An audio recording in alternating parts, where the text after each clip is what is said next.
नमस्कार, आपण पाहतात ANN न्यूज। पाहूया आजच्या सुपरफास्ट महत्त्वाच्या बातम्या। अकोला जिल्ह्यातील बाळापूर तालुक्यात मुसळधार पावसामुळे मन, निर्गुणा आणि महेश या तिन्ही नद्यांना पूर आला आहे। नदीची पाणी पातळी धोक्याच्या पातळीवर पोहोचल्याने प्रशासनाने नदीकाठच्या नागरिकांना सतर्कतेचा इशारा दिला आहे। पातूरमध्ये मुसळधार पावसादरम्यान पातूर बाळापूर मार्गावर मोठी दुर्घटना थोडक्यात टळली।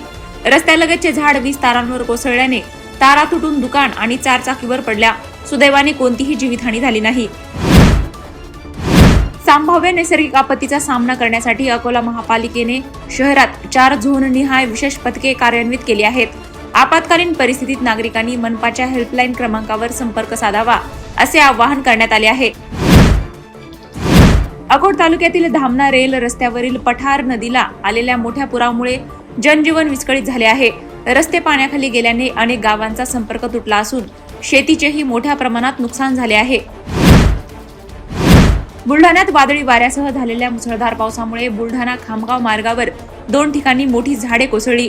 त्यामुळे वाहतूक 3 तासांपासून ठप्प असून रस्ता मोकळा करण्यासाठी युद्ध पातळीवर काम सुरू आहे।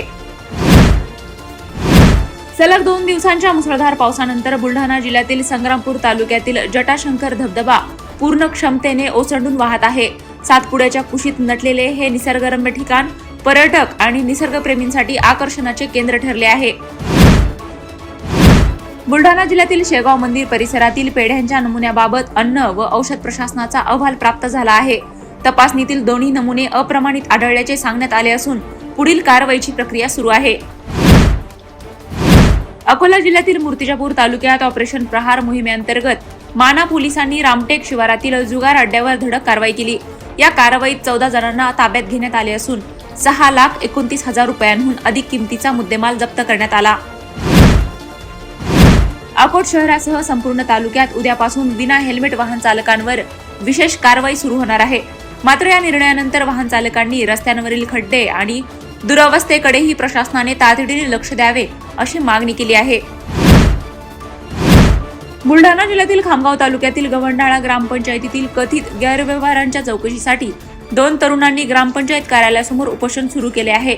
विविध मागण्यांसह कारवाईची मागणी करत आंदोलन अधिक तीव्र करण्याचा इशारा देण्यात आला आहे। अकोला जिल्ह्यातील अकोट तालुक्यातील मुंडगाव येथे पावसामुळे आठवडी बाजार आणि संत बाईजाबाई ग्रंथालय परिसर चिखलमय व साचलेल्या पाण्याने वेढला आहे। नागरिकांनी प्रशासनाकडे तातडीने कायमस्वरूपी उपाययोजनांची मागणी केली आहे। अकोट तालुक्यातील पारळा येथील चांदका नदीला आलेल्या पुरामुळे चोट्टा बाजार तेल्हारा मार्ग बंद झाला आहे। आठवडी बाजाराच्या दिवशीच वाहतूक ठप्प झाल्याने नागरिकांची मोठी गैरसोय झाली असून पुलाची उंची वाढविण्याची मागणी पुन्हा जोर धरत आहे। कालपासून सुरू असलेल्या मुसळधार पावसामुळे अकोला जिल्ह्यात पूरसदृश परिस्थिती निर्माण झाली आहे। अकोला शहरातून वाहणाऱ्या मोरणा नदीला पूर आला असून नदीकाठच्या गावांना प्रशासनाने सतर्क राहण्याचा इशारा दिला आहे।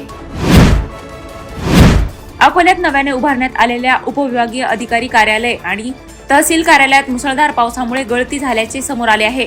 या प्रकारामुळे बांधकामाच्या दर्जांवर प्रश्न उपस्थित होत असून चौकशीची मागणी करण्यात आली आहे।